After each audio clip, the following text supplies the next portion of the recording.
I want us to look and understand that most of our parenting is behavior modification.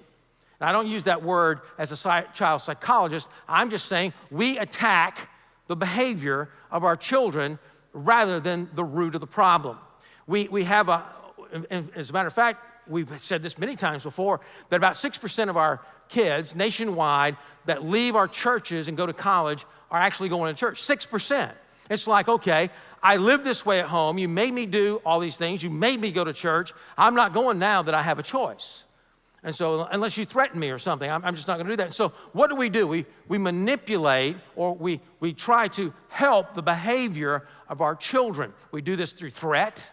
You know, if you don't do this is what, don't make me come up in that room one more time. If I have to come up those stairs one more time, you don't want to know what I'm going to do. And really, the child does want to know what you want to do. That's why they keep testing you. You know, they want to know, what's going to happen here.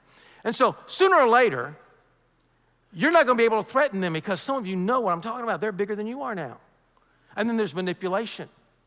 We kind of manipulate. Look, Johnny, if you be nice to your sister, we'll buy you an ice cream cone. So Johnny's nice to the sister. He gets the ice cream cone, and the next day he runs over her with his bicycle because his behavior has only been modified to a certain point, but the heart has never really been changed. Or maybe, not only that, but we guilt trip. Oh, do you know what you're doing to your mother? Or mom may say, your daddy used to be a happy man before he had kids. And so you put the guilt trip on them.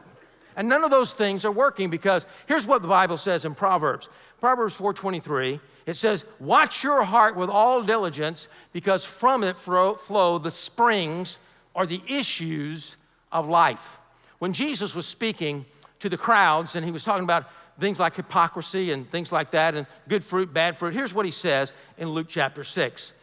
For there is no good tree which produces bad fruit, nor, on the other hand, a bad tree which produces good fruit. For each tree is known by its own fruit. For men do not gather figs from thorns, nor do they pick grapes from a briar bush. The good man out of the good treasure of his heart brings forth what is good, and the evil man out of the evil treasure brings forth what is evil, for his mouth speaks from which fills his heart.